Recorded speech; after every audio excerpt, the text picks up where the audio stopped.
जय माता दी दोस्तों। वर्ल्ड बेस्ट मैजिक में आपका हार्दिक स्वागत है। कैसे हैं आप सब, ये बताने के लिए कमेंट बॉक्स में जय माता दी ज़रूर लिखें। दोस्तों, जल्द ही नवरात्र शुरू होने वाले हैं और घर की साफ सफाई और नवरात्र की तैयारियां शुरू हो गई हैं। नवरात्र 9 दिनों तक चलने वाला पर्व है, इसलिए पूरे 9 दिनों के पूजन में लगने वाली संपूर्ण सामग्री की लिस्ट तैयार करना बेहद ज़रूरी है। दोस्तों, प्रतिपदा तिथि पर कलश स्थापना के बाद से नवमी तक माँ के पूजन में कई सामग्रियाँ चाहिए होती हैं। इसीलिए आपको इस वीडियो के माध्यम से नवरात्र के 9 दिनों की संपूर्ण पूजन सामग्री की लिस्ट की जानकारी मिलेगी कि कलश स्थापना में क्या सामान चाहिए। अगर आप अखंड ज्योति जलाते हैं तो आपको क्या क्या चाहिए, या कन्या पूजन व हवन में किन चीज़ों की आवश्यकता पड़ेगी, या माता के श्रृंगार में क्या क्या जरूर होना चाहिए। दोस्तों, इस वीडियो में नवरात्र के 9 दिनों में आवश्यकता पड़ने वाली सभी पूजन सामग्री की लिस्ट मिलेगी और साथ ही साथ नवरात्र पूजन की संपूर्ण विधि क्या है और नवरात्र व्रत के नियम क्या हैं ये भी बताऊंगी, और आपको नवरात्र व्रत का पारण कैसे करना चाहिए इस बारे में भी बात करूंगी। लेकिन वीडियो शुरू करने से पहले आपसे रिक्वेस्ट है कि अगर अभी तक आपने हमारा YouTube channel world best magic subscribe नहीं किया है तो जल्दी से सब्सक्राइब करके बेल आइकन दबा दें और साथ ही इस वीडियो को लाइक करें और ज़्यादा से ज़्यादा शेयर करें। तो आइए शुरू करते हैं। दोस्तों, नवरात्र के इन 9 दिनों में माँ दुर्गा के 9 रूपों की विधिवत पूजा अर्चना की जाती है। तो जो लोग कलश स्थापना करके नवरात्र का 9 दिनों तक उपवास और व्रत करते हैं उनको पहले से ही तैयारियां कर लेनी चाहिए। अगर नवरात्र शुरू होने के पहले से ही पूजा सामग्री इकट्ठी कर ली जाए तो कलश स्थापना वाले दिन आसानी हो जाती है। उस समय परेशान नहीं होना पड़ता है, सब काम आसानी से निपट जाता है। तो चलिए सबसे पहले हम जानते हैं कि कलश स्थापना व पहले दिन जरूरत पड़ने वाली सामग्री की लिस्ट क्या है। इसमें मिट्टी का कलश और ढकने के लिए ढक्कन, जौ जवारे बोने के लिए चौड़े मुंह का पात्र, साफ मिट्टी जिसमें कंकड़ आदि ना हो, रक्षा सूत्र, नारियल, लौंग, इलायची, सुपारी, पान का पत्ता, आम के पत्ते, रोली, कपूर, अक्षत, फूल और माला, फल, ढक्कन में भरने के लिए चावल या गेहूँ, माता की मूर्ति या फोटो, लाल चुनरी, लकड़ी की चौकी, लाल कपड़ा, दीपक, घी, धूप, अगरबत्ती, माचिस, दुर्गा सप्तशती की किताब, सिंदूर, फूलों की माला, चालीसा व आरती की किताब, लाल झंडा ध्वजारोपण करने के लिए, बतासे, उपले, मेवे, मिठाई आदि चीज़ें चाहिए होती हैं।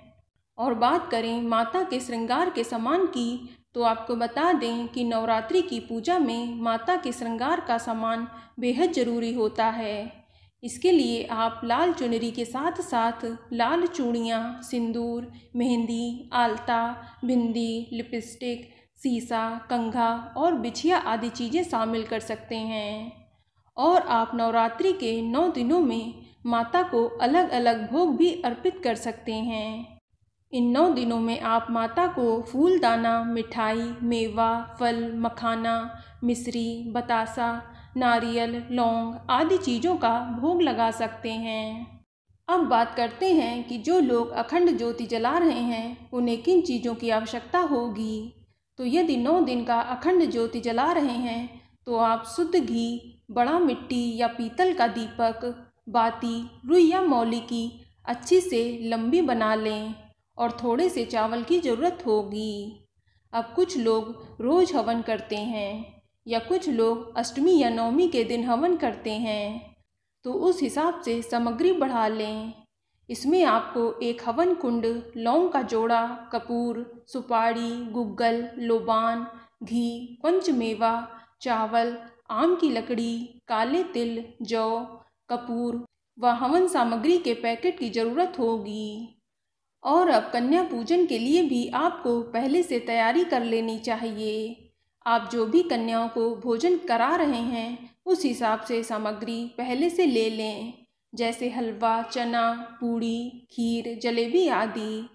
आपने जो भी कन्या भोजन में बनाने का डिसाइड किया है और कन्याओं को भेंट देने के लिए वस्त्र, चुनरी या प्लेट या कोई भी सामान जो भी आप देना चाहें वह उपहार दे सकते हैं।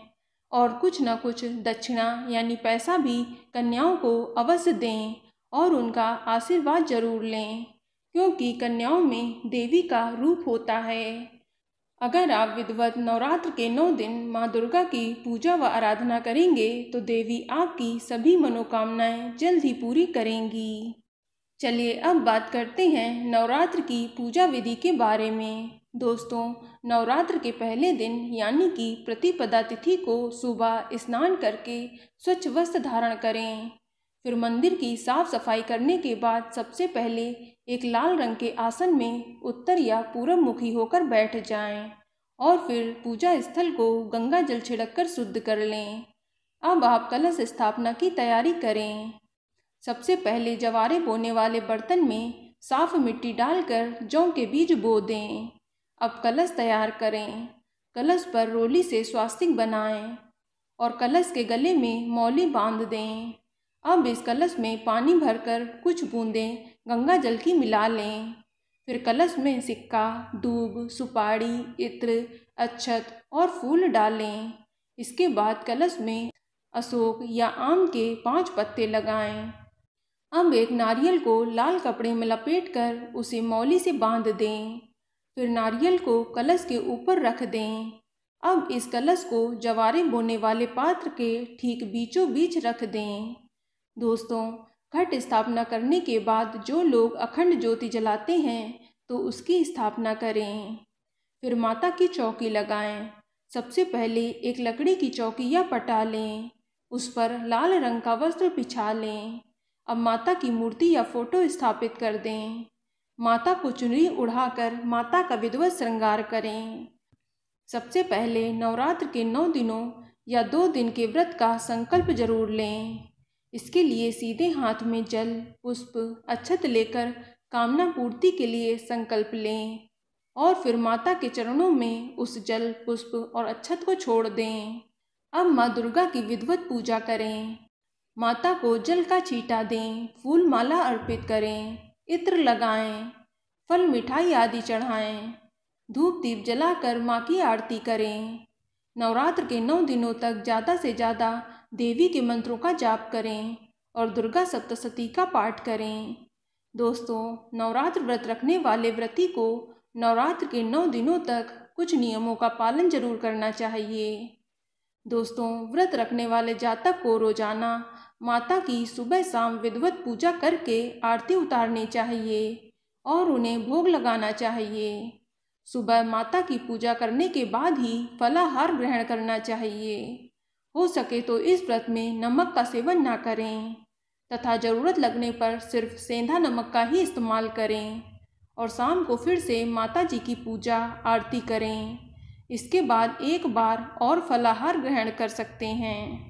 और जो व्रती नवरात्र में कलश स्थापना करते हैं या माता की चौकी व अखंड ज्योति जलाते हैं, उन्हें ध्यान रखना चाहिए कि इन 9 दिनों तक अपना घर खाली न छोड़ें। ध्यान रखें कि नवरात्र के दौरान किसी भी तरह का तामसिक भोजन नहीं करना चाहिए, यानी प्याज, लहसुन या मांसाहार नहीं करना चाहिए और किसी भी व्यक्ति का जूठा भोजन ना खाएं, ना ही शराब या किसी नशीली चीज़ का सेवन करें और नवरात्र में बाल, नाखून आदि ना काटें, ना ही सेव बनाएं और ना ही तेल मालिश करें। दोस्तों, नवरात्र के दिनों में दिन में सोना वर्जित होता है। ध्यान रखें, नवरात्र में झूठ ना बोलें, गुस्सा ना करें, पूर्णतः ब्रह्मचर्य का पालन करें। दोस्तों, नवरात्र के 9 दिनों तक नींबू भी नहीं काटना चाहिए और व्रती को काले रंग के वस्त्र भी धारण नहीं करने चाहिए। इसके अलावा व्रती को बेल्ट, जूते, चप्पल और बैग जैसे चमड़े की चीज़ों का इस्तेमाल भी नहीं करना चाहिए। और नवरात्र की अष्टमी या नवमी के दिन हवन कराकर कन्या भोज अवश्य कराएं। इसके बाद ही नवरात्र व्रत का पारण करना चाहिए। जो साधक नवरात्र के पहले दिन से लेकर नवमी तक व्रत रखते हैं, उन्हें दसवीं तिथि में ही नवरात्र व्रत का पारण करना चाहिए। आप दसवीं के दिन प्रातःकाल उठकर स्नान आदि करके माँ दुर्गा की विधिवत पूजा करें, आरती करें, फिर अपने घर परिवार की सुख समृद्धि की प्रार्थना करें। इस तरह से विधि पूर्वक आप नवरात्र व्रत की समाप्ति करें। इसके बाद पारण करने से पहले आप ब्राह्मण को सीधा निकालें या अपनी इच्छा के अनुसार अन्न, वस्त्र और धन का दान जरूर करें। इसके बाद आप माता का प्रसाद खाकर अपने व्रत का पारण कर सकते हैं। और नवरात्र समाप्त होने के बाद आप कलश, जवारे आदि पूजा की सामग्री को जल में विसर्जित कर दें। हवन के बचे हुए सामान को भी जल में विसर्जित कर दें। फूल, माला, पत्ते सब विसर्जित करें। कलश के जल को घर में हर कोने में छिड़क दें और बचे हुए जल को गमले में डाल दें। और जो चावल हैं उसे किसी पक्षी को खाने के लिए डाल दें और श्रृंगार की सामग्री किसी ब्राह्मण को दान कर दें। इस तरह से अगर आप विधिवत नवरात्र की पूजा संपन्न करेंगे तो माँ आपकी हर मनोकामना शीघ्र पूरी कर देगी। तो दोस्तों, ये जानकारी आपको अच्छी लगी तो कमेंट में जय माता दी जरूर लिखें। और अगर आपका कोई सवाल हो तो उसे कमेंट बॉक्स में अवश्य पूछ लें। और इस वीडियो को लाइक करें, शेयर करें और साथ ही साथ चैनल को सब्सक्राइब करें। धन्यवाद।